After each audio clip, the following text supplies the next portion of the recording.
C'est notre moment CCA qui est ça avec Charles-Antoine. Et c'est avec fierté que je vais révéler une partie du CV de mon collègue de travail. Il est gêné, mais je tenais absolument à le faire parce que si tu nous parles des entraîneurs, il faut que vous sachiez que Charles-Antoine a été entraîneur, football universitaire. Ouais. Les équipes du Québec. Ouais.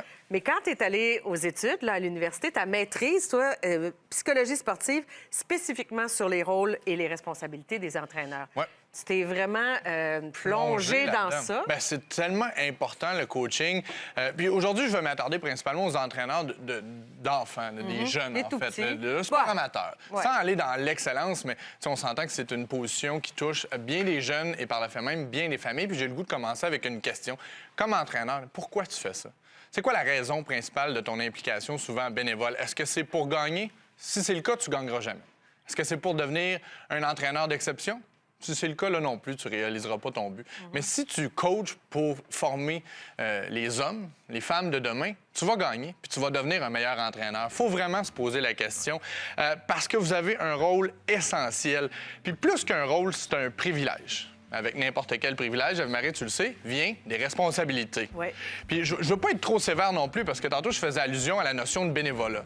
Le sport, c'est souvent lié au volet communautaire. Et par le passé, au Québec, bien, la communauté était prise en charge par le clergé. C'est vrai. Qui dit clergé, dit bénévolat. Donc, clairement, la profession d'entraîneur est ancrée dans un principe de bénévolat, ce qui est complètement différent des États-Unis, où est-ce que là, on a une professionnalisation du métier d'entraîneur. Donc, il faut quand même prendre le contexte en perspective. C'est un contexte particulier, mais justement, c'est pas parce qu'il n'y a pas une vraie rémunération qu'il faut négliger l'approche, négliger la formation, négliger notre rôle. Puis tu le sais, c'est pas facile de développer un lien de confiance avec des jeunes de 13, 16, 18 ans. Puis il y a une étude qui a été menée au Québec qui démontre que 96 des jeunes disent que les entraîneurs ont une grande influence sur leur comportement. 96.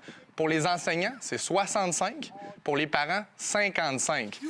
Alors, je pense qu'on peut comprendre que, justement, vous avez... Dans le noyau autour de nos jeunes, là, des adultes significatifs, ceux qui peuvent croire en eux, Exactement. l'entraîneur a une place vraiment importante. Vous êtes un peu le seul adulte cool pour les jeunes. Donc, C'est par le vrai. fait même, vous êtes son modèle. Et ça vient avec un lot, justement, de rôles de responsabilité. La méthode que vous allez utiliser pour corriger une technique, lorsque vous allez parler de son comportement, ça peut avoir énormément de répercussions à long terme sur lui. Les bons entraîneurs là, savent, justement, qu'ils ont une influence sur le comportement, le développement, l'estime de soi, la confiance des jeunes. Donc, chaque mot, chaque phrase que vous utilisez peut avoir un impact.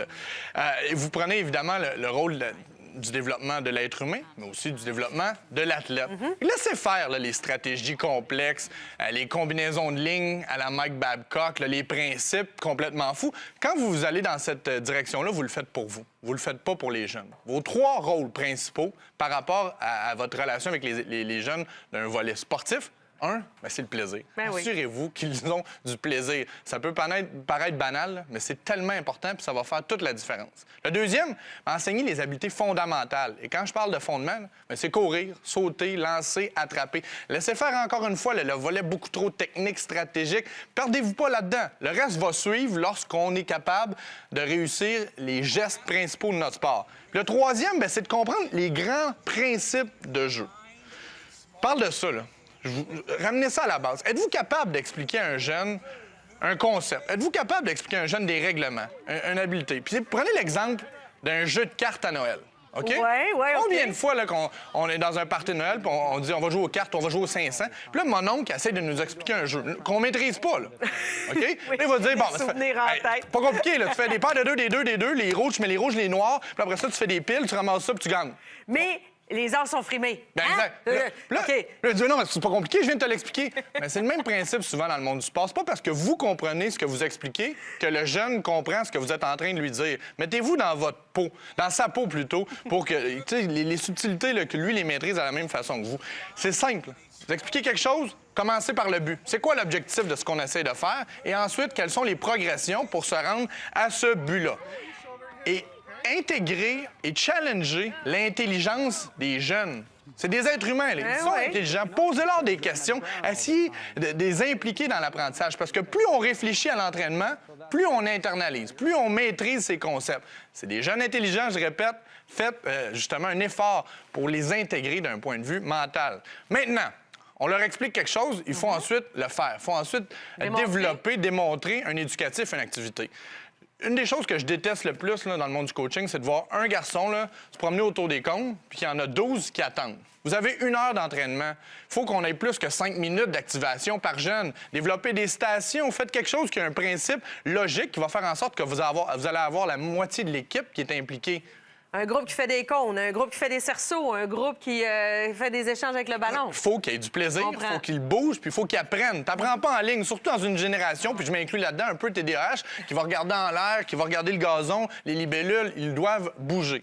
Une fois que c'est fait, il faut leur donner du feedback. Je l'ai dit, faites référence à leur intelligence et donnez-leur des mots-clés. C'est sûr que tu dis, j'aimerais ça que tu travailles ton pivot de ton côté fort lors de ta transition dans ton territoire. Écoute, rien compris, là. Parler de vitesse des pieds, parler d'accélération. Moi, quand je coachais au football, là, puis je voulais que les gars, ils bougent leurs bras, je leur disais, joue du drum. Joue du drum quand tu arrives au compte. Tu te fais un code qui veut dire quelque chose dans la tête du jeune. Parlez-leur dans un langage simple, un langage direct, puis un langage qu'ils vont internaliser encore une fois. On leur parle ou on leur crie après? Parce que, tu sais, il y a des entraîneurs qui en profitent des fois pour faire une démonstration d'autorité. Et des fois, c'est un spectacle. Des fois, c'est comme ça qu'ils sont.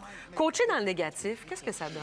J'ai pas de problème avec hausser la voix, en autant que ce soit fait dans des moments opportuns. Il n'y a pas personne qui aime ça se faire crier après. Si vous êtes toujours en train de crier, si vous êtes toujours autoritaire, qu'est-ce qui arrive? Le cerveau du jeune se met à off et ça rentre dans une oreille, ça sort de l'autre. Si vous êtes posé, si vous êtes réfléchi, calme, le moment que vous allez crier, là, ça va saisir l'attention et vous allez avoir le résultat escompté. C'est un outil de hausser la voix, comme c'est un outil de se servir de son sifflet.